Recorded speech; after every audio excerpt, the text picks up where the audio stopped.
Today we have a special show, just because it's always special shows.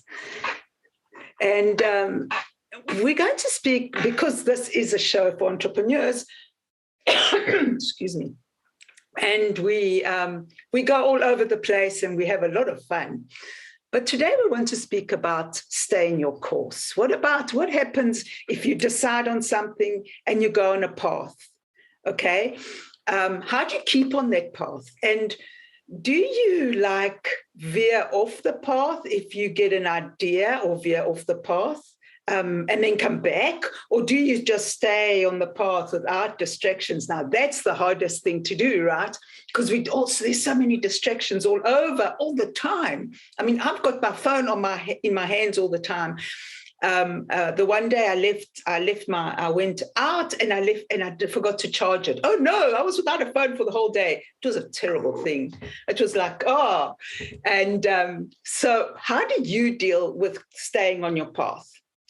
Hello, my name is Carina with Dino, and we're on Break Fear, Find Freedom. So Dino, how do you stay on your path? Because you've got so many projects going on. I mean, how do you keep up? Well, first of all, let's talk about your charger. If it takes all day for your phone to charge, there's some problems going on. So. No, I forgot to charge it. I forgot to charge it the night before. What I do is I have a sleepover at a friend of mine's house on Monday nights, because on Tuesdays I help at Showers of Blessing, right? And she... And I'm far from where she is, so I just ride in with her in the mornings, and I forgot my charger, so I didn't charge it the night before, and I forgot my charger when I went on the sleepover. So it was the whole day without a phone. Yeah, there was a time where I swore I would never get a cell phone because I would see people, and of course those days was the big phone, with the antenna. And I'm like, I'm never going to have a phone. Now, your entire brain seemingly is on this thing. I mean, it's just so cool, so interactive. But how you doing? I'm awesome. How are you? Good. You stole, I think, the subject of the show, because I put a post this morning. I did. I stole it from you. Exactly that. All right. Good. So yeah. It says... everybody has their own path to follow, or their own road to follow. Stay on course. So, hey, you know what? If you get material from my post, it's beautiful. It's the best. This is with partners, right? So, right? Okay. So, how do you prevent distractions? Because for me, it's a very cool subject, because it's an important lesson. I mean, it matters. See, a lot of people, you'll hear with politics and stuff like that all the time. It's like, well, we can pass a law and do this at the same time. We can chew gum and walk at the same time. You hear that a lot. And then you sit there and wonder, can you? That's a loaded question. We're talking about entrepreneurs today, okay? Yes. So obviously, Break Fear, Find Freedom. It's focused on entrepreneurs who have overcome fears and have achieved freedom, whatever freedom is to you. So I'm an entrepreneur. I'll die an entrepreneur. Just because I'm a philanthropist doesn't necessarily mean that I have to abort having creativity and vision. I don't think those things will ever stop, and you don't want them to stop, really, because you saw what I looked like when I stopped. I'm going to be an author. Yeah. Okay. And what else? Okay. So first off, lesson one, don't overload yourself with too many things. Not that it's not okay to do several things, but it's based on your tolerance level. So in other words, if you can handle a couple things, handle a couple things. If you could do, 10 or 15 at the same time, do it. There's a secret to doing 10 and 15 at the same time. And if I don't share it on this show, I'd be glad to share it on another show. But for now, Staying the course. Okay. One of my mentors. So you can't say there's a secret and then not give us the secrets. That doesn't work that way. Well, that's why they call it the secret. Yes, I know, but you have to. Oh, I'll share it. You know, I'll share it. I can't hold water. Okay. So a mentor of mine had a boat, and the boat was called Steadfast. And, you know, I always remember that saying because it's very, very important. And I asked, you know, why would you call this, you know, this boat Steadfast? And he says, because, you know, no matter what, there's going to be hard times, there's going to be good times, there's going to be in between times, but you hold your course, you stay on course. And as long as you stay on course, everything opens up again.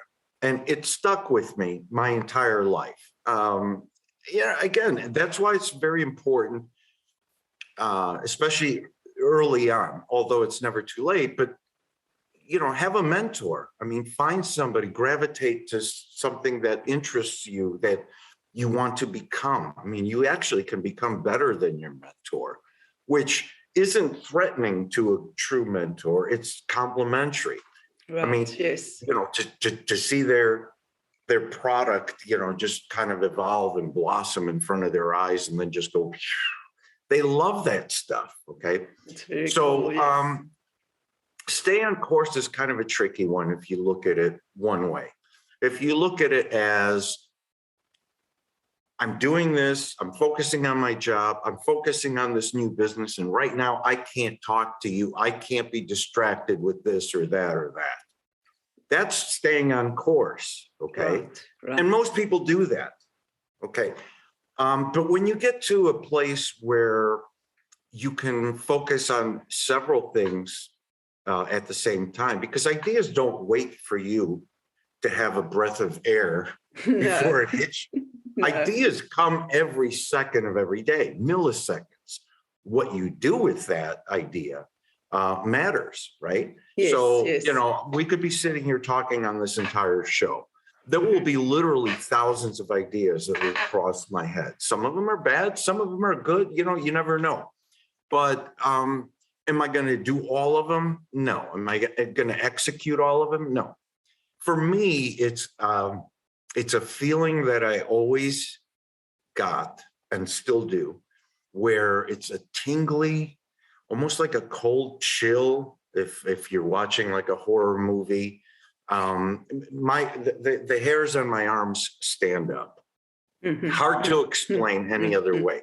It's like, you know, being doused with ice water just for a split second.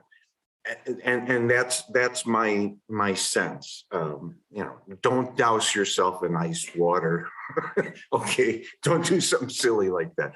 But you know, entertaining ideas and keeping an open mind. That's important. Is critical to an entrepreneur. It's fuel. It's data that you can assess and process at your choosing, right? So if I have a business that I'm pursuing and I'm doing everything, I mean, it takes hard work sometimes to start up a business. Right. Yeah, of course you don't want to be distracted, but are you going to put your head in the sand and not let yourself have an open mind to ideas or styles or differences or opinions? You let them in as you want. You know, you don't have to like open yourself up to negative opinions all the time, but you got to hear the good and the bad, right? Yeah. And then you're able to always perfect your craft. I mean, last show we talked about, you know, keeping your brain on track, you know, right. And staying the course. And this is another part of evolution, entrepreneurial evolution, as far as I'm concerned, because I broaden my horizons by keeping an open mind.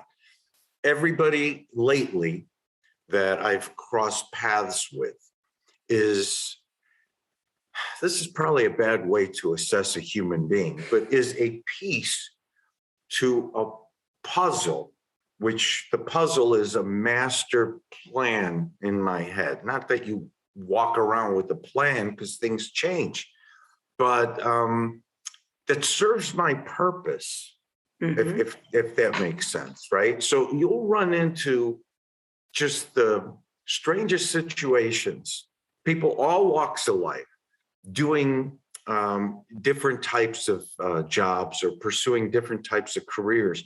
And at first you might say, well, that's probably not complimentary to, I like this person. I want to help this person. I'd like to have synergy with this person, but that's too much different from what I'm doing. So we're just going to stay friends. I don't look at it like that anymore. I look at it like, okay, this is what they do. This is their trade, and I like them. If I had to choose somebody to work with, it would be that person. Let me store that trait in my memory banks. 10 days down the road, 10 years down the road, an opportunity will arise where you're looking at the library in your mind of people that you've met, opportunities that you've met. And it just suddenly just like, of course. So boop, boop, boop, boop, boop, you connect the dots, and all of a sudden you got a business with infrastructure. Okay. Yes. So a lot of people will do this. They'll say, well, I'm going to open up a catering business because I'm a professional chef. Actually, this is a good topic because I met a professional chef. And I was thinking first, I'm going to have a housewarming party. And it would be nice to have this person, make some stuff at the house and, serve it to my guests. Right. And that's where I left it for a couple of weeks. But then, boom, I'm like, okay, a professional chef who I like, who's hungry, who has an open mind. I have a foundation. I have events going on all the time. You can prepare the events. Wow, yes, I got the movie studio that I'm working on, movies, TV series, commercials, concerts, or not concerts, but the videos and music. Yes, music videos. They all need craft services and they all eat lunch. Boom, I got a chef. You see what I mean? So the magazine that I'm opening, that I'm starting June 1st, he would be a perfect guy to feature because he's got an incredible story. I won't share it now. Get the magazine when it comes out and you'll right. But I'm featuring him in my magazine, and I'm also going to put a little spot at the end of the magazine where people could contact him for services. And when I sat down with him and, presented this, obviously, you're, oh my God, like that. Who wouldn't, right? Exactly. But it's very exciting. Time, it was funny it's not funny, but it was interesting to see how he processed the information past the, oh my God stage. Okay. And right away, this is a kiss of death for a lot of entrepreneurs. Well, I could do this, and then I guess I could do that. I mean, it would have to be close, so I could do that and this, but I would love to do these things for you. And I'm like, no, you're not thinking right. Be the brain. And then you said your son is also a chef following in your footsteps. Use your son to fill in for places that you can't be at. Use somebody else that you're comfortable with to be at places or events that you can't be at. You be the general in your own world. So yes. I don't have to rely on how many chefs do I need for this. That's your problem. Yes. Okay? That's your problem. And then he's like, oh, okay. And I said, and here's another thing. You said you have creative ideas and creative recipes and stuff like that. In case you didn't notice, I'm doing I have a studio. I'm going to be doing commercials, infomercials. I'm going to put you and you have your own little cooking segment, 15 minutes, nice. 20 minutes with commercial sponsors. So do you see the stuff that I've been working on, all of a sudden, one person that said one thing to me, they said, I was leaving a restaurant, he saw my car. Okay, so he's going to come up and he says, hey, if you ever know anybody who needs a private chef, I'm a private chef. I stopped my car, I opened the door and I said, what? You know, and I got his number. And I'm thinking, oh, it would be perfect to do the housewarming for my house. But then the next morning I woke up and I'm like, oh my God, you know, ding, ding, ding, ding, ding. So I got it in like 2 seconds, but now you gotta explain yourself to them because it could be overwhelming. So what I'm saying is walking and chewing gum at the same time is a talent. It's not something that I'm going to take advice from our bureaucrats. Let's just put it that way on either side of the aisle. Okay. But it's something where you can multiply your efforts by becoming the general of your universe. Okay. So if my universe means that I'm here, I can grill really well. I mean, I watch the cooking channel since inception, but am I going to do the cooking for my own events? How can I? You know, I'm the CFO of my own foundation. I got a foundation that does awareness for other foundations. I got a magazine. I got this, I got that. And I could say, well, you know what? This is too much. Mm-hmm. But if you do things and approach them the way I'm suggesting, it's like a weight has lifted off your shoulders because I found somebody who's like-minded, who's hungry, and wants to follow this vision with me. They may not do it perfectly or whatever, but they want to follow this vision. So from this point forward, anything that involves food, catering, cooking, being a chef, that's his problem. Find 100 people if you have to. That's your problem. And now I can concentrate and streamline my focus on where are the voids in the marketplace and what good people can I have at any moment's notice to connect the dots in my own world so I can execute with a full-fledged network already in place. Okay, this new world of online stuff and everything, it was very scary for me in the beginning, and I don't know anything about anything to be remotely smart. But like I said, I mean, I do know people, and it doesn't exclude knowing people, their habits and their patterns and their styles online. I used to know their habits, patterns, and styles just by a phone call. I know when they wake up. I know when they go to bed. I know when they want to take a call. I know when it goes into voicemail. You pretty much can pinpoint, people because they're creatures of habit. So if I had something to say to you, Carina, and I had to make a phone call to you, I know that if I call at 11 p.m., you're sleeping. But I also know that if I call at 4 a.m., chances are you're probably up. 4:30, a stretch. If you have a crazy night at the sleepover, maybe 5:30. But it's a pattern, okay? There's the same patterns that happen online. You know what people like as a post. You know what people don't respond to as a post. You know that you'll get better responses if you not only like, but comment. It's a fascinating world, but that in itself is networking. Yes. That's not, doing these people that come to me all the time and they're like, oh, you want more followers? I can get you 10,000 followers in 2 weeks. Yeah, but they're all robots. I know all my people. I know their patterns. I know their likes. I know their jokes. I know if they have sense of humor or if they're very stoic.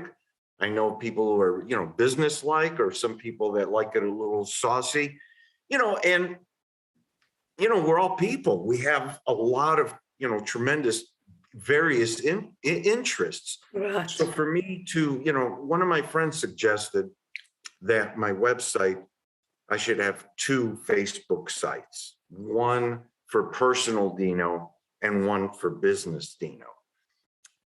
Kind of makes sense, and I get it. But at the same time, think about this. I am basically my own brand, right? Right. And if I was just presenting myself on Facebook as the author or the entrepreneur, what a boring character I'd be, right? But I also, believe it or not, like to laugh. I like to be silly. I like to joke. I like, I like a lot of things. So why can't I put all those things in one profile? And that's what I think. Yeah. So people can see you for who you are. It's a human. It's a human being talking to other humans. Multifaceted, right? Yeah. So stay the course doesn't necessarily mean narrow your vision to tunnel vision and just stay so refined that you close out all other possibilities. Stay the course means, to me, being true to your vision. And if your vision, like mine is, I want to enjoy everything that life has to offer, that's a really bold canvas that I have to play with. If it was just for me, well, I just want to focus on this, then that would be it. I would just be doing one thing. But here I am telling you it's possible to do 10 things at once. And it gets tough sometimes, I'll be the first to tell you, this foundation is not a 9-to-5 job. Let's put it that way. I don't think so. Especially when you're talking about, people on the road to recovery, there's relapses all the time. There's doubt all the time. There's negative thoughts that come into your head. There's questions. And because of just the sheer fact of it being an addiction, these things that I just said don't usually happen until midnight. Between midnight and 2 a.m. is like prime time for people that truly, truly need help. Okay.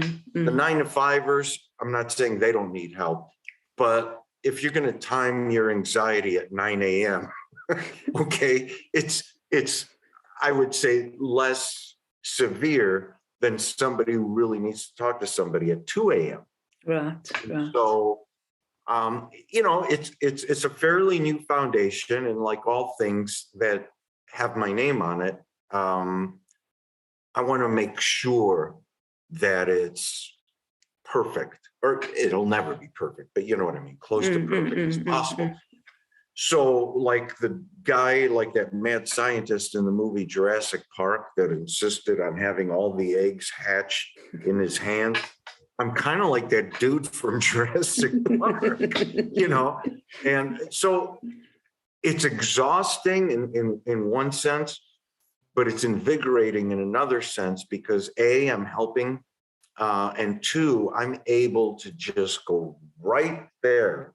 I mean, people pay millions of dollars for think tanks like this, and I'm getting all this data for free by doing it myself. That's another thing I'm going to talk about, and I'm staying on course, believe it or not. But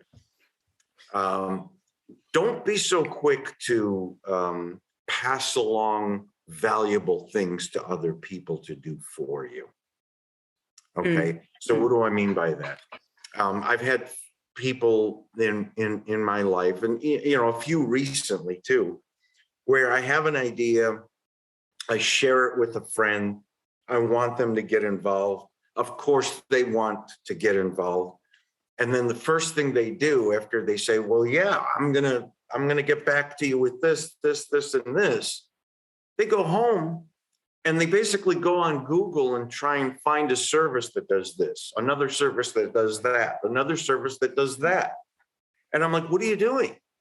Well, I'm waiting to get back a response. I'm like, why wouldn't you do it yourself? Why wouldn't you make these things happen through your own, hands? Yeah. Instead of like divvying it out. So all you are to me is a middleman. You can do that yourself. I can.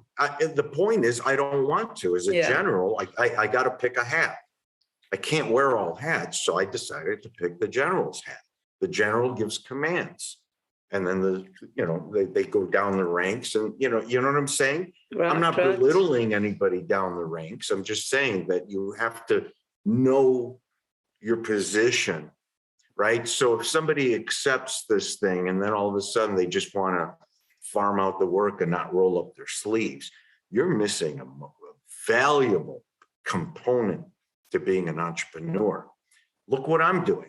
I don't have to do it. I can hire a group to do this stuff. Why am I doing it myself? One, it keeps me energized and sober. This is a lifelong thing. It isn't just a for now thing. And so I enjoy it for that reason.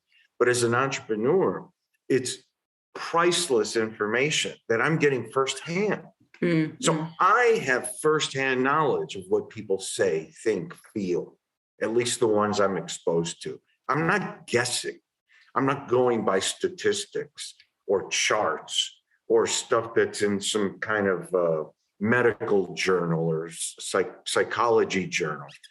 I'm doing this stuff myself, like everything else I've ever done in my life, myself and a grassroots movement. Mm-hmm. Okay. So I'm staying the course. The reason I do what I do, the reason that I've been very fortunate to hang around great mentors, and very fortunate and blessed to be able to have the successes that I've had, is because I always started off myself. So I know every aspect of every business, even though I'm not doing it. So when somebody tells me, yeah, this is a new venture, this is pretty hard. I'm like, yeah, I know, I did it. In my payroll thing, I took a payroll concept, outsourced payroll, made it a multi-billion-dollar a year empire. I mean, for 20 years before I retired from it, I was the guy, right? Mm-hmm. And so for 12 of the 20 years, I was doing everything myself, calling every client myself, which is psychotic. Crazy. Doing all the interactions, talking to the payroll people. I even timed the weather, where checks would go out by FedEx to be at customers all over the country. Guess what I would do? First thing in the morning, I'd look at the national weather forecast and see where there would be heavy snow or a hurricane or something like that. And I'd call the payroll department in that local area and I'd say, hey, you know what? Call FedEx and find out if they're still delivering today, because those people need their checks. And you know what they'd say? Oh, I didn't think of that. every time. Okay. So, when I was doing the payroll stuff for 12 of the 20 years myself, then I bought a building. And I said, you know what? It's time to expand. 12 years. So there were 300 people in this building and 3 different floors. And so I would walk, the halls of each floor, and you see people, they're like, this is just so much work. And then I'm like, I know. I used to do what all 300 people are doing right now. So don't, I'm not falling for that trick. You know what I mean? Because what they want you to do is, oh, it's hard. Oh, I know. We'll get through it. We'll just do as much as you can today. I was a one-man show, so you can't take that away. That's priceless data that I have because it went through my hands first. So don't be afraid to do, to get your hands dirty and roll up your sleeves. That's another thing. Again, staying on course. Staying on course means that you have to be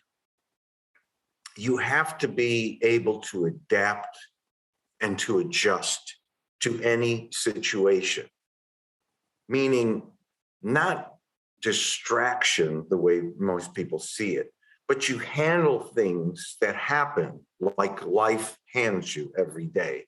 It's never perfect. Stuff happens. Okay? Right. You deal with it.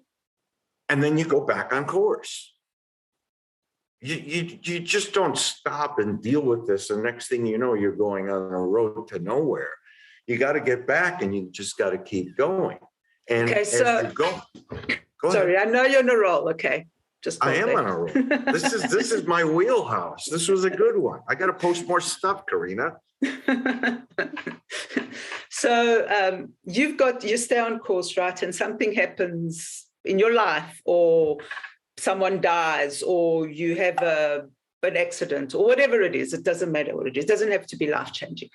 And you go on this course, and how do you get back? A lot of people go along, they sort out all this thing, and then suddenly something else happens, and they forget about the actual staying on course because they've distracted. So how do you suggest they come back and follow their vision? Well, I mean, look, if we're talking about entrepreneurs, I'm going to compliment us, okay? It's a silent tribe that for a very, very long time until recently has kind of gotten a bad rap, equatable to a snake oil salesman. Oh, he's an entrepreneur. He's a hustler, you know? Yeah. He's not a business owner. When you talk about business owner, you think stoic and steadfast and, oh, I have brick and mortar, I have a building, I have those metal desks and those file cabinets from the frickin' 70s. And, oh, you know, he's a rock solid member of the community. He's got a Better Business Bureau sticker on his window. Ooh, you know, that's what people looked at least I did, and said, wow, you know, one day I'm going to be that. Entrepreneur, man, you know, it's one step away from, you know, a snake oil salesman, like I said. But an entrepreneur is a very special animal. An entrepreneur is probably one of the areas where you're a thrill seeker. I don't care what you tell me. You're an adrenaline junkie. You're able to handle enormous amounts of stress. Think on your feet. You're quick. You're also an opportunist. And an entrepreneur, at least me, you don't get emotionally attached to a thing. Like, oh my God, we have so many memories in this house. I'd hate to sell it. The memories are in your head. Right. An entrepreneur would be like, yeah, great, wonderful. I'm moving on. Okay. Yes. A business owner would probably be like, you know, we've had this building in the family for such a long time. You know, we should hang on to it because, you know, this is great. So it's a different way of thinking. Yeah. So when you're talking to me about distractions, like a life-threatening situation or death in the family, stuff like that. I mean, if you're distracted by like a grease fire in your kitchen, you're not an entrepreneur. Okay, I'm sorry. Right. That's a show for another time. Yes. We're talking about entrepreneurs today. If you're an entrepreneur and you have a grease fire, you probably won't put down your phone while you're looking around trying to find something to put the damn fire out. Okay, right. That's an entrepreneur. So death in the family, I'll talk about that because that happened to me.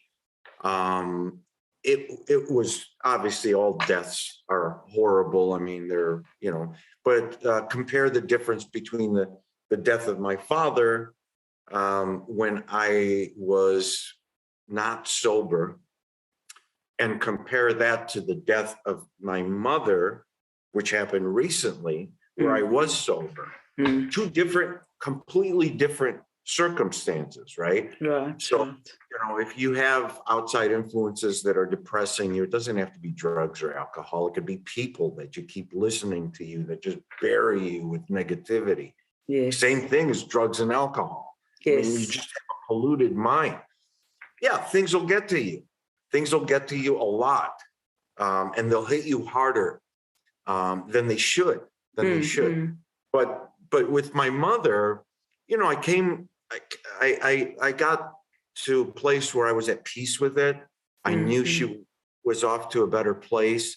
It didn't stop me from living the rest of the hours of the day, even when she was sick. I mean, I'd go see her a couple times a day at the hospital, spend time with her. But then after that, you go home, you don't just sit there and think about your mother. Yeah. Life goes on. Yeah. Okay. Right. So Yes. a real entrepreneur doesn't really get distracted unless outside pollutants are affecting your mind. At least that's my take on it. Okay. Entrepreneurs, like I said, is a very special person. And, we should be more proud of our craft, of the career we chose. I mean, we didn't choose it, it chose us. And most entrepreneurs can't retire. Most entrepreneurs, if there was a holiday where everything's closed, if everything were open that day, they'd want to work. Entrepreneurs, when it's really quiet and the phone's not ringing, they don't look at it like, oh, now I can relax. They're saying, what's wrong? Okay. You know who you are. Okay. So don't tell me. I know I am one, And so like we joke about all the time, I wrote the book, I retired, I wrote the book, and I'm just like, okay, now I'm going to have a career as an author or a storyteller, like I say that I am. As exciting as that sounds, it's really a boring career. So why can't you be an author and, obviously spread the word, spread a message of hope, and make book royalties? Why can't you do that and do other things? That's an entrepreneur. But I think that's what it is now. So I mean, in the past, people used to go into a job and stay there for 35 years or whatever, and they retire. I mean, I don't know how that would be totally boring for me, but hey, that's how people used to do it. Some people love that. And that's what they love. That's fun. I'm talking about myself. Oh, yeah.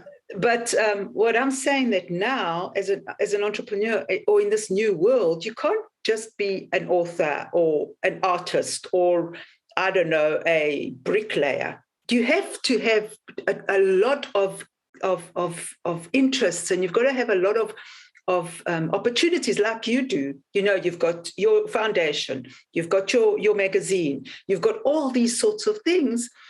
And that's how it is. You can't stay in one lane. I mean, you can if you want to. As an entrepreneur, yes. Why would you want to stay? Yes. Why would you want to? Because for me, I'm an author. I love writing, right?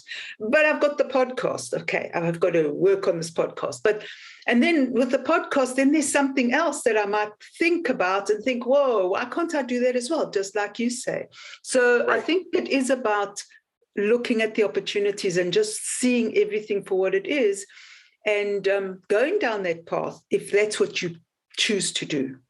But you've got that choice, right? Yeah, well, you have that choice. Look, Carina, it's a must for entrepreneurs, because everything that you said for entrepreneurs, I agree with. If it was just everything you said, a blank statement on all people. No, for entrepreneurs. Sorry, okay. I should have included that. A lot of people like the security and I mean, I get that. We're not those kind of people. Yes.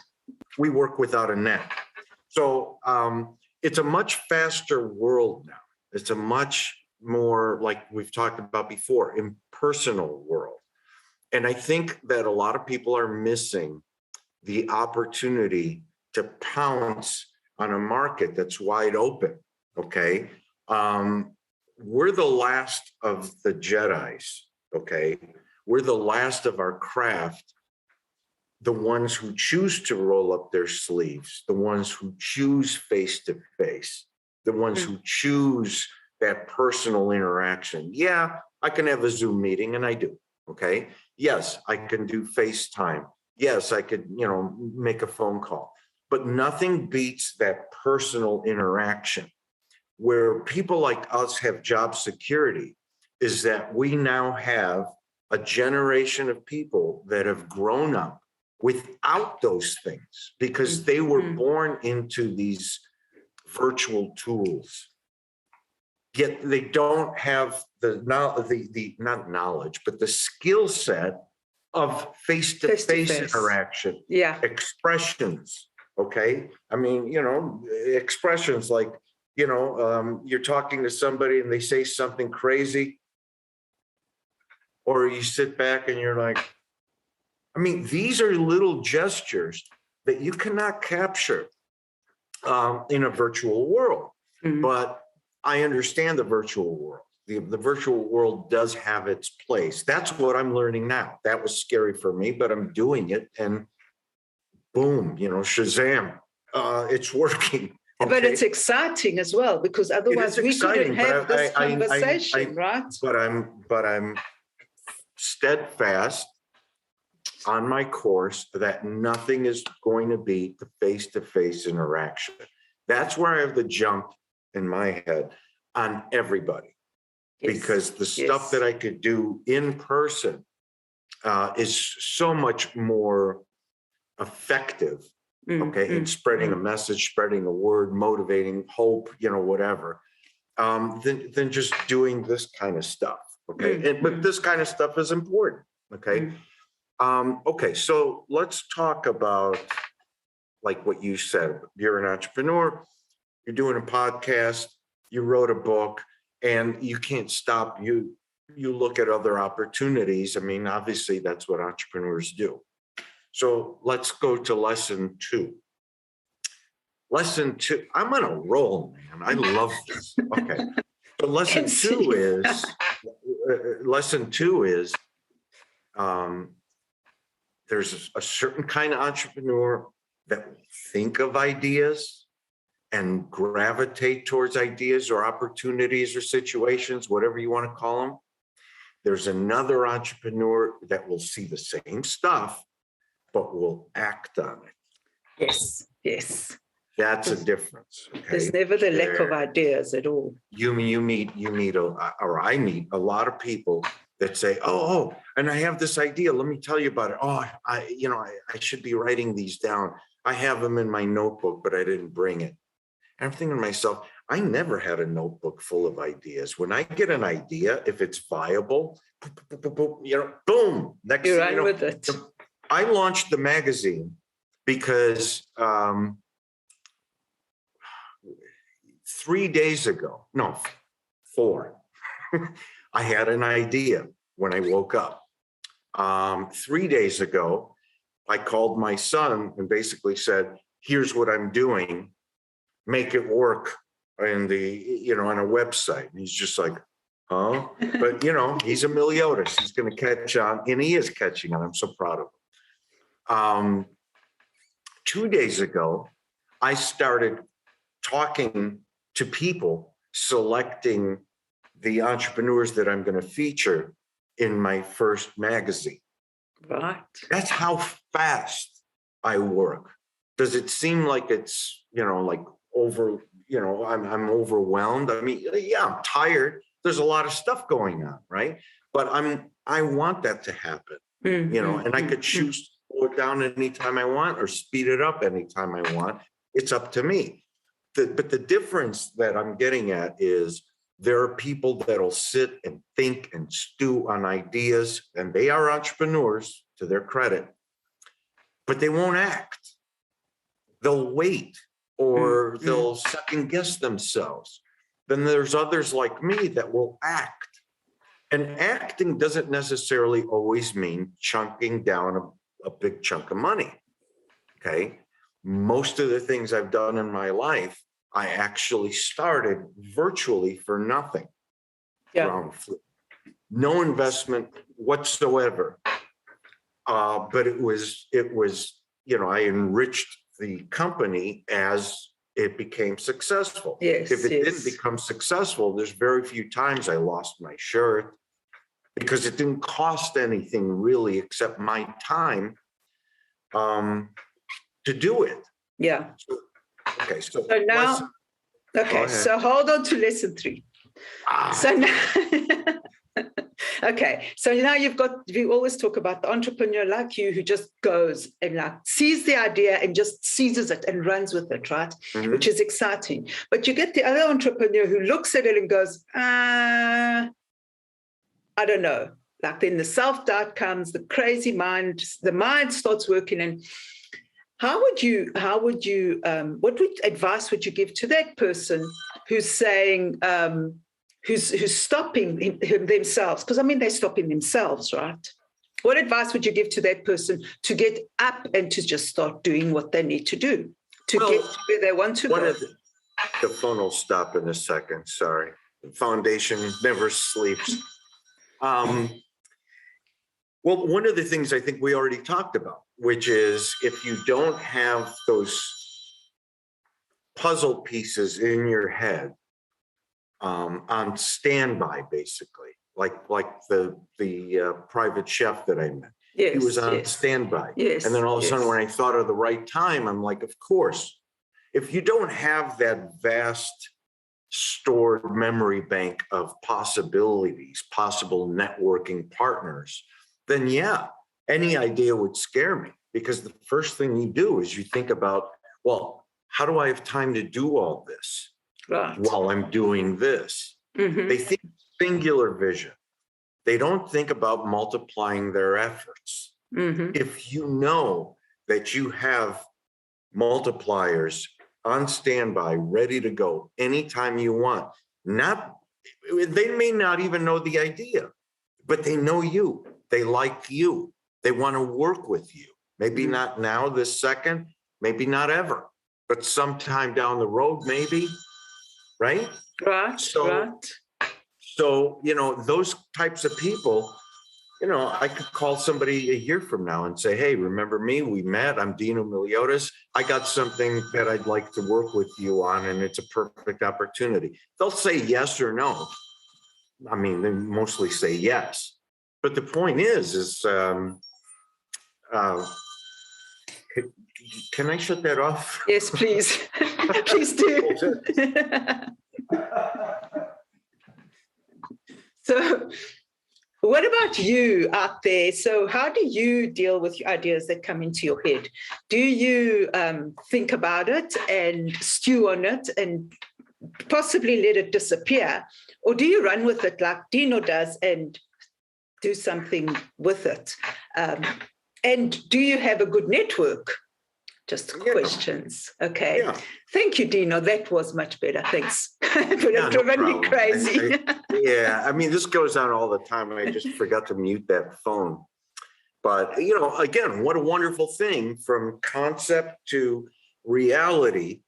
And it doesn't take a long time. And then all of a sudden, I mean, the number of calls that are coming in, as overwhelming as it can be, I look at it like, wow, I started this from nothing, which is another thing entrepreneurs love and take pride in.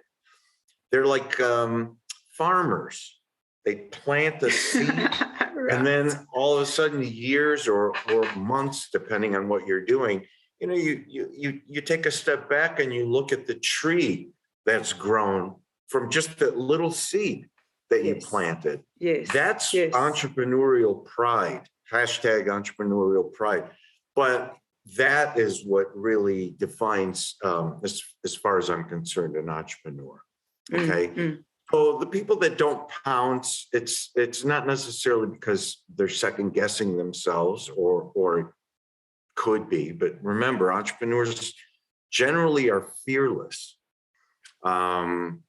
It's more along the lines that they haven't figured out how to multiply their efforts, how to multiply their time. And that's because they don't view the people they come in contact with as allies. They view the people that they come in contact with as competition. Yes. That's lesson 3. Yes. So it's that mindset. You have to change that perception in your mind. Exactly. Everybody you see is an ally. Everybody I see is an ally. Okay. Not always so. I mean, in my younger years, full of all that vinegar and stuff. And it was my mission in life to completely smash the competition. Yeah. Probably not a good thing, but I mean, that was the time I was young. I'm being honest. I mean, that's what happens. But later on, I found that, instead of showing people up, right, what eventually happens is, you surpass them But instead of making them feel bad, you take them along for the ride and say, hey, yes, work together. Yes. Yes. So after that, thing gets out of your head and you grow out of it, like I did, you look at everybody as an ally and working together. So, I mean, even today, when I say, I have an idea and I want to bring somebody into network, I don't say, do you want to work for me? I say, you want to work with me. Yes. Big difference. Yes. So lesson 3 is huge, right? So if you have a network and you're always henpecking the people in your network and you're always trying so hard to be the number one in your network, you're going to fail. And it's hard work, yes. Because it's more important to you to look important and bigger than everybody else than it is to accomplish the mission. Right, yes. Staying the course. Okay, so those are 3 entrepreneurial lessons today from me. I'm nobody.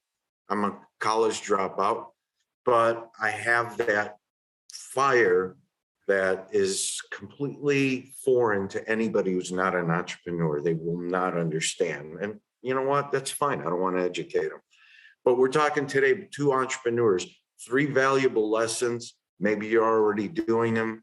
Maybe they're in the back of your mind. If you haven't tried them, try them. I promise you, this is from 40 years of doing this stuff. And I'm still learning. Yes. But sharing these techniques or thought process, I think, is important because we're trying to help people. Yes. And inspire people. Yes. And it's nice to see, because like I said, you've come into your new home. Congratulations on your new home. Oh yeah, thank you. You've come into this new life. I mean, when did you arrive there? In January or something? And you've just January 5th. Yeah. So, and you've just gone in and you've just blown everything away. You're doing this, you're doing this, you're doing this, and it's greatly successful. But because of that mindset that you've got, and because of the fearlessness, and of course, because of the, speaking to people and seeing people for what they are and how you can work together rather than competitors, which is beautiful. Yeah. I love that collaboration and that holding each other up and supporting. Yeah, absolutely. And you know what? I've always, from a very young age, thought like this and did this. It's just that, I've had a battle, for the last couple of years with, addiction and then recovery and then sobriety. So that was my little distraction. But again, steadfast. I knew, and I think we talked about this on the show, I knew that it was time for me to get out of my house, get out of my environment and go somewhere new. I knew for some reason, I knew I had to do this. And at the time I was talking to a counselor because I had high anxiety and stuff like that. And I didn't know. And they were the first to say, you know what? You've isolated yourself so much. You're such a social person that you've forgotten who you are. Yes. And I think it's a great idea. I mean, most therapists will say, well, don't leave yet. Don't do anything drastic for 90 days or whatever. They'll say, stay so we can work on you. This was just the opposite. They're the ones saying, no, go. I can't give you better advice. So as soon as I came out here, as it seems like I hit the ground, and I did, but I've been hitting the ground running all my life. It's just that now it's just unencumbered by negativity or external forces like we talked about, be it drugs, alcohol, or negative people. And it's a completely different town. It's a completely foreign element for me. So everything is filled with like wonder. So I'm just like blossoming here. And this is what I needed. My own body told me what I needed. Yes. So, you don't just wake up one day and be this. You are this already. And, through experience and years of just keeping an open mind and learning, you become something that you never expected that you can be. And then before you get a big head, you say, you know what? The biggest lesson I know is that I don't know anything. Yes. Stay humble. Yes, that's important. But yes. I know we've also said this very often, but we've followed your path on the show, which has been so cool. So from October when you started and you had all those anxieties to now, it's like, whoa, Dino's blossoming and he's changing and you're going into your sobriety and into this new person, which is it's really very cool. Well, you're back. You're back. Yeah. But this time you're sober, which is huge as well. Yeah, there's no, you don't get tired. I don't. You don't get lazy. Yeah. You don't just kind of like sit in a stupor. It doesn't take you, 2 hours to decide to shower and get dressed. I mean, all these just trivial, stupid things. But, when somebody is in that holding pattern of addiction, that's kind of how you think. I mean, shaving is like you might think all day about it. Yeah. You know what I mean? Yeah. In one day, look at all the stuff that you could do besides shaving, thinking about it. So it's just, apples and oranges. So for entrepreneurs, lesson 1, lesson 2, lesson 3, try them. You'll be surprised what you can do. Okay. So do you want to recap? Just recap. Okay. No. Because you'll go off into another tangent. No, there's no tangent. There's no tangent. I'm happy with what we covered today. Thank you, because this was really good. This was a really good way to explain stuff, and I'm like, man, this is just right up my alley. So you asked for it anyway. Try them. They're good. They're good stuff. They're good techniques. Okay. So try them and then let us know what happens, right? Yeah. Let us know. It may not happen immediately where you could say, you know what, I went out and tried these and next week I'll tell you about them. This may be a lifelong thing, right? But just keep them in your head, or maybe they're already in your head and I just reinforced something, But these were instilled in my head when I was 16 years old, okay? Yeah. 40 years ago. And when these were things that were being told to me, I didn't just say, oh, of course, but they stay in your head. And as you go on and follow that journey called life, things happen and you'll revert back to these things that are stuck in your head to the point now where I can tell you about it. So this is like a lifelong journey. It's just, I'm basically giving a shout out to my fellow entrepreneurs, you included, Carina, because we are very, very special people. We're very resilient. We're very strong. We're very creative. Right. But there's different types of entrepreneurs, and what we discussed today explains, or I guess puts it in categories so you know where you are. If you're the entrepreneur that's stuck in a rut, that's afraid to pounce, try pouncing a little bit, right? If you're the entrepreneur that still wants to show people up, try working with them instead of showing them up. Right, you'll get a lot further. Yes, and if you're the entrepreneur that's so focused on your project that you refuse to see the external forces around you, then you're closing your mind off to something that at any given time may be a piece of your puzzle that you have stored in your memory bank that you can use and say, oh yeah, you know what, that person that I met, boom, now you got a network. Okay, so that's what I'm talking about.